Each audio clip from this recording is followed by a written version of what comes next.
Hey everyone, welcome back. My name is Andrea. I'm the Knitting PT, and this is my channel where I talk about all things fiber and yarn and knitting, sometimes crochet, sometimes spinning related. You can find me on Instagram under the Knitting PT, where I provide maker self-care reels and content on ergonomics and posture, using my background as an orthopedic physical therapist and putting that together with my love for knitting. And welcome, let's get started.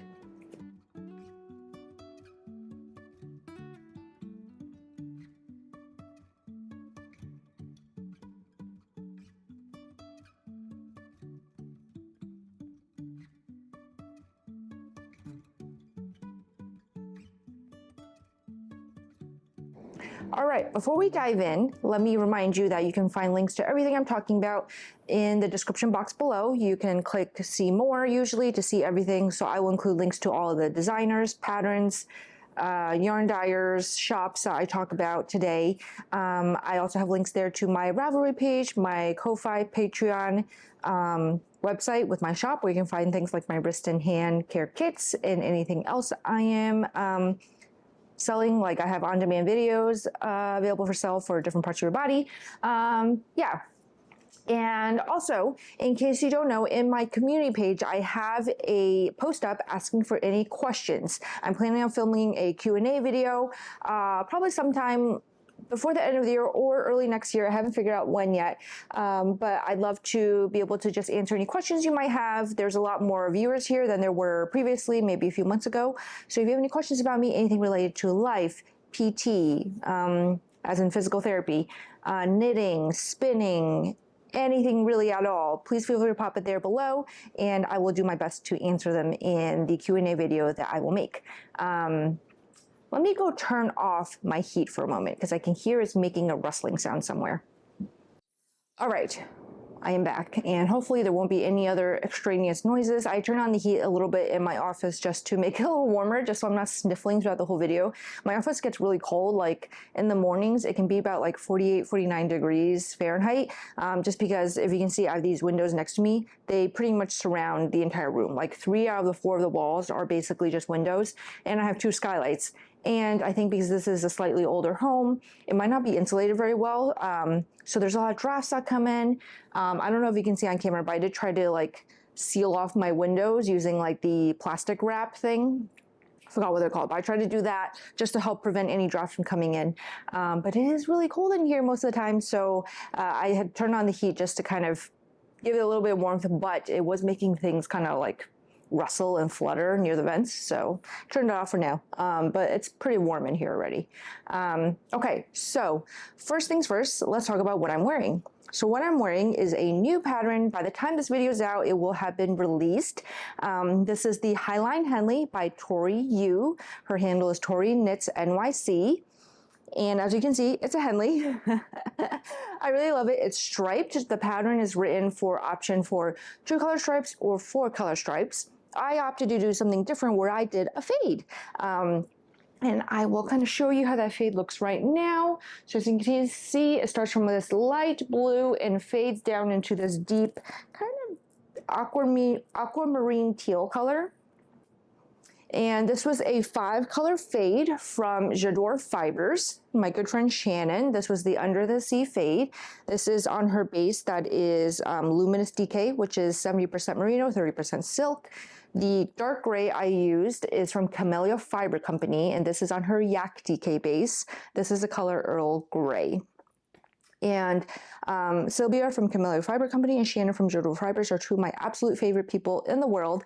They're both super sweet, super kind, super thoughtful, and generous people. So I couldn't be happier to have made a garment that uses both of their yarns together. Yeah, and it's so comfortable. This Henley is so comfortable. It is a drop shoulder, as you can see. There is that Henley placket here. And let me show you that shoulder detail, which is my absolute favorite. So you can see there's short rows that frame the back to raise up the garment back higher than the front, which is fairly typical these days for sweater designs. But you can see that she incorporated the short rows and the striping to have this super beautiful kind of graphic kind of detail, but I love it. It is probably my favorite feature of this whole design. I love this sweater so much. As you can see, it's already starting to pill a little bit on the edges here because I've just been wearing it a lot. It's so comfy. I love this design so much. Go support Tori if you feel like this might be a pattern you would like too. Yeah, I love all her designs. I absolutely love testing for her too. And yeah, so this is the Highline Henley. All right, moving on to finished objects. I have 2 finished objects to share with you today. One of them I might not share because I'm not sure if I'm supposed to share it, but what I will do is I will film the footage. If I'm not allowed to share it yet, I'll save that footage to share for when I am able to share it. But the first finished object I have to share with you is a hat. This is the classic ribbed hat by Pearl Soho. And I joined their knit along in the fall. So you can see it's a classic ribbed hat. It's super cute. This is the adult small size. I'm not sure what happened. I thought I was knitting the adult medium size, so I was following the length instructions for that until I counted my stitches to realize that I'd cast on the adult small. Not sure what happened there. Maybe when I cast on, I remember casting this on at night, so maybe I was just really tired and I wasn't paying attention. But yeah, this is a gift knit. This will be for my daughter's teacher, her 2nd grade teacher. I like to give little handmade gifts for the holidays for her teachers. Last year I made her 1st grade teacher a hat also. So this year I made a hat, different design. Last year I made the Manhattan hat for her teacher. This year this is the classic ribbed hat by Pearl Soho, which is a free pattern. They have lots of options in the pattern for different, you can either do 1 color, you can do color blocked, you can do 3 color block. I chose to do a 2 color block here. This is on their cashmere merino bloom base, which is, sorry, Russell. I'm trying to look for one that has a ball band. Okay, 75% extra fine merino wool, 25% cashmere. And these are the colorways, I think honey and night shift. I don't know. I can't remember exactly. I'll put it down below. I've kind of lost the ball bands at this point, but it is on my Ravelry page, and I will also insert the info down here below. So you can see the yarn itself has this wonderful halo to it. And it's so soft. I've been wanting to try this base of theirs for a really long time, but it is like on the more expensive side. It's $42 for a 100 gram skein. But when they had their knit along, there was a 25% coupon that you could use if you joined the knit along. So I took advantage of that to then try out this base. But I have to say, like, this is so soft. I totally get why they price it as that price. The next time there's a sale, I do want to take advantage and get a sweater quantity of this base to make a sweater because it is delightfully soft and squishy and warm and lofty, and yeah, it just feels delightful. I put this on, well, maybe I will put it on. As you can see, I tried to style my hair today.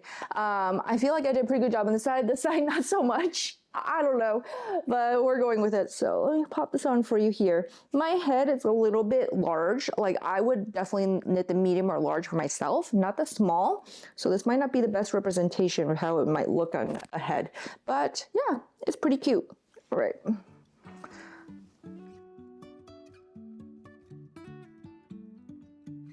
All right, moving on to works in progress. I have several to show you. Since the last time I filmed, I have cast on a flurry of projects, it feels like, and it feels like I haven't finished much either. I focused all my attention mostly on that koi pullover because it is a sample knit. It is due the beginning of next year, but I wanted to just get it done and make sure that I was able to send it off to them in time. But I have since been working on some of my other things. So first up is my test knit for Sandmade Knits. This pattern is called the Syncopated Stripes. I'm also knitting this in Explorer Knits yarn. Okay, ready? Ta-da! So you can see it is a striped sweater. Okay, my main color is fur, a deep forest green, which I'm realizing now is really hard to photograph. It either gets really blown out or it gets really dark. Actually, I feel like this right now, like this, is a pretty good representation of what it looks like. As you can see, the stripes I've gone with are a little bit more low contrast.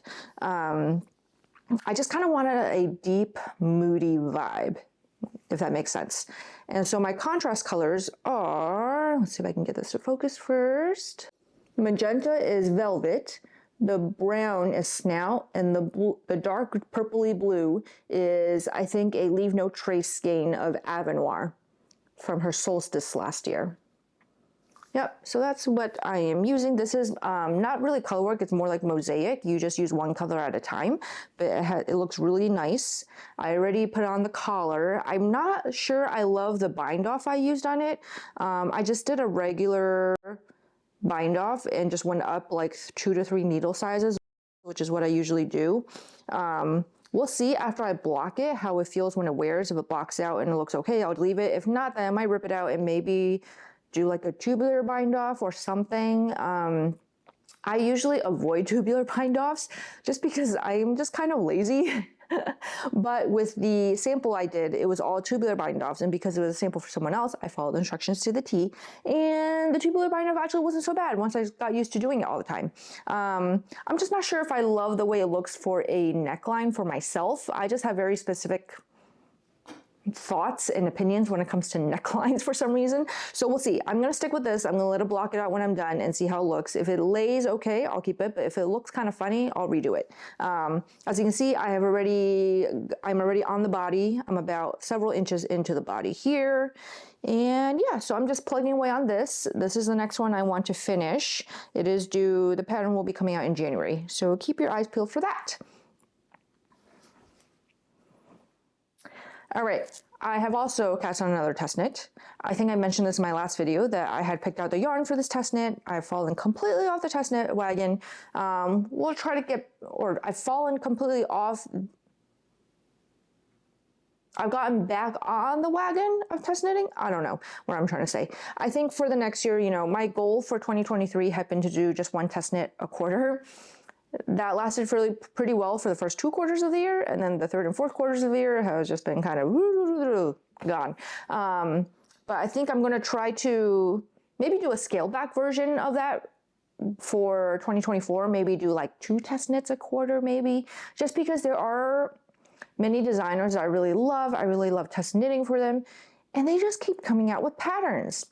They just keep putting out patterns for test knit that I want to test knit, and very rudely, they're not staggering them, so I could just do 1 a quarter. This is said with tongue-in-cheek, of course. So I think I might allow myself maybe 2 a quarter and go with that. The main culprits for me in terms of test knitters who put out designs that I really want to test knit are Aimee Sher, Samantha Guerin, and Tori Yu. Yeah, you three. You three. You are my downfall in the best way possible. But yeah, so this new test knit, speaking of that, is for Aimee Sher. This is for the Directional Pullover. It is a colorwork pullover where the colorwork is in the middle of the body and also a little bit on the sleeves, or you can not do it at all either. It's a V-neck also, top down V-neck. And I haven't gotten really far, but I want to show you how the yarn is working up first. So the yarn I'm using is from American U yarn. And this is on the worsted tweed base, and the colorway is called Seashell. So here it is caked up. I got this at Rhinebeck in the Hudson and West. Is it called Hudson West? Or Make and Hudson? I forgot the name. I'll put the shop down here below. It's a little shop on Main Street of Catskills. And I picked it up after Woolen Folk when we were wandering around their downtown. It's so beautiful. This beautiful tweedy-ish color. I like it because the tweed is also, you can see here if I take out a strand, it's incorporated into the strand, so it's not nubs that are hanging off. It's like very much spun into the yarn itself. And I like that. So this is my main color. Let me show you. I've got one of the, I'm working on one of the other fronts, but let me show you what I've got of, look how beautifully that knits up. It's so pretty. It almost looks like it's speckles because of how the tweed is spun into the yarn itself. So you can see this fabric is still very smooth. Like, you know, there's nothing like poking up out of it, which I know can bother some people like Aro, who likes to pull the nubs out. These nubs are not pullable, Aro, because they're spun into the yarn itself, but I really love how it looks.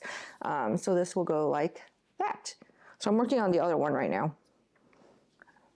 Yeah. But I'm looking forward to really working on this one more and seeing it come to life and come to shape. Mia from Knit and Grace is also test knitting this, and she posted a fit check photo the other day on her Instagram, and it got me really excited for how it'll look and how fit. Like, it looks amazing on Mia. Yeah, so I'm really excited to keep working on that. All right, my other work in progress is the ongoing wardrobe for Aggie the sheep, which is a little stuffy I made for my daughter. I was going to bring Aggie into the video just to refresh her memories, but my daughter has already taken off with her and I don't know where she is. I will find her again and get her back for when I take photos. So yeah, I couldn't find Aggie the sheep. It's somewhere in her room, and I didn't feel like digging through all her stuffed animals.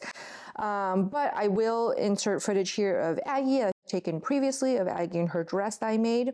So the next item I'm making from her wardrobe is her bag. She has a little crossbody bag, and here it is. I have not blocked it yet. I plan on blocking all of Aggie's accessories together when they're done. So here, ready? Look how cute this is. It's this little drawstring bag. You can see it has a crochet drawstring that you can cinch up a little bit. Yeah, well, look how tiny that is. It's got a twisted rib detail on the bag and a I-cord strap. But yeah, so cute. I'm using all, scraps from my yarn stash, so can't really remember what these are. But yeah, so cute. So that's the update on Aggie the sheep's wardrobe. The one thing I've got left is her. Sorry, my battery died. As I was saying, so this is Aggie's bag that I've made, and the only thing left now is her loopy vest. So I'm hoping that I will also get that done before the end of the year, but we'll see. Yeah. But yeah, so I'm really enjoying the process of making these like little knitted stuffy toys.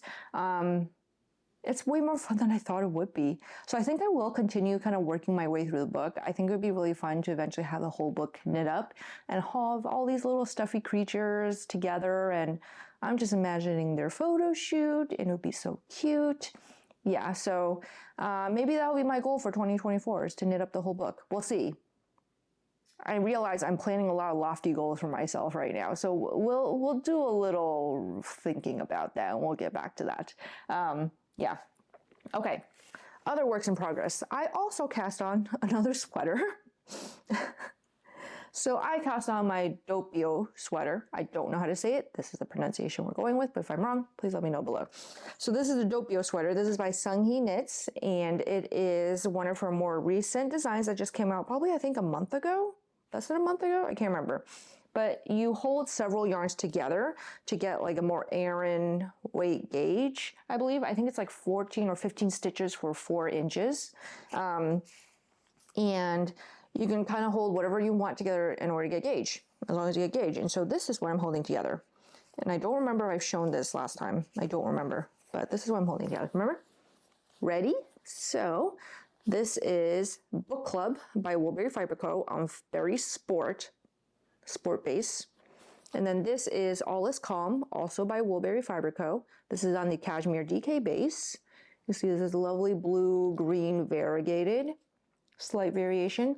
And then this is, from Treehouse Knits, this is the River Anduin, and this is on her Truffle Cashmere base, which is 81% merino, 19% cashmere, 316 yards for 50 grams. So you can see it's a delightfully fluffy base. This is a great alternative if you cannot do mohair or suri like me. So I'm holding these 3 together, and are you ready to see what they look like together? It's just magic. It's just magic. I haven't touched this one in like a week or 2, but I can't wait to get back to it. So I don't have much to show you right now, but look how beautiful that is. Look how rich that color is. And you can see that deep blue peeking out from the All Is Calm. And you can see there's that halo from the Truffle Cashmere. Here's what the Truffle Cashmere strand looks like. You can see. Yeah. But yeah, oh my gosh, it looks so pretty. And so the Truffle Cashmere has no silk in it, so it doesn't shine the way like mohair does, but you can see, you can still see there's some shine coming through. And that shine is actually coming from the Berry Sport, the book club. Yeah. But yeah, I love how this is looking. I decided to go with a Moody palette. I'm really craving moodiness these days. I think it has to do with, like, you know, the days getting shorter and darker. I'm just craving some moody knits and some moody sweaters that I can wear and just be like comfy and cozy and moody. So yeah, I really can't wait to continue working this up. These little stitch markers these little sheep are from Denim and Rain. I think I got these a year or two ago. Yeah, but I love her little sheep stitch markers. She had a holiday update recently, which I missed. Trying to see if I can, there we go, there's the sheep. So pretty. Yeah. Okay. So yeah, that's the Dopio sweater. That's the other casting I've got. I thought what I would do next, though, is kind of share about some of the books I've gotten, some knitting books I've gotten recently, and kind of my plans for what I'm going to knit from them. All right, so I got 2 books recently. So I'm not going to like flip through the entire thing, but I'm going to tell you what projects I have planned from them right now. So the first one is this one from Joan Ho. This is called Cable Knit Style. I can't read backwards. Cable Knit Style. So all the patterns in here have cables. They range from, you know, fingering weight to bulky, and from, you know, winter wear to summer tees kind of things, like this one here. It's a summer tee, cardigan kind of deal. Then you've got like, trying to find a picture where I don't show you anything you're not supposed to see, like a chunky knit. Yeah. So the first one I have planned from this book is the Ginger Zip Pullover. I'm trying to find where it is in here. Where is it? Here it is. Okay. The Ginger Zip. This is what it looks like. You can see it has a zipper, which I'm kind of excited to try to learn how to install a zipper into my knitwear. But let me show you the yarn I got for it. So I got this in the Caboose Collection pre-order from Woolbury Fiber Co. This is Peacock Posterior. So this pretty variegated teal, not teal, green.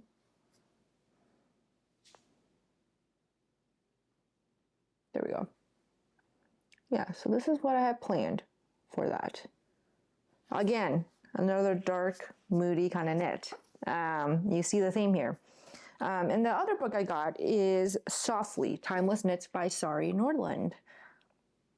She just released this book. It's a beautiful book. There are 22 projects in here, and I want to make all of them, basically. Let me show you the index. Like, look at that. Look how beautiful they are. All the patterns are named after, like, Greek mythology, I believe. Where was it?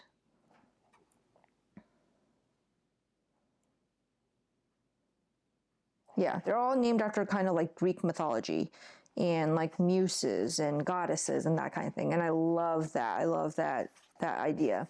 But yeah, there's like 22 designs. Here's the other page.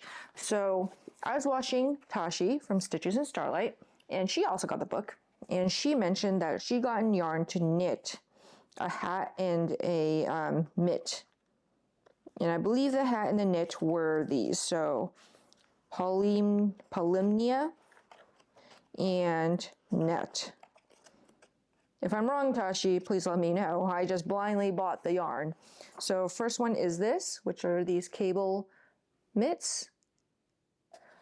And also the hat, which is a cabled hat. 165.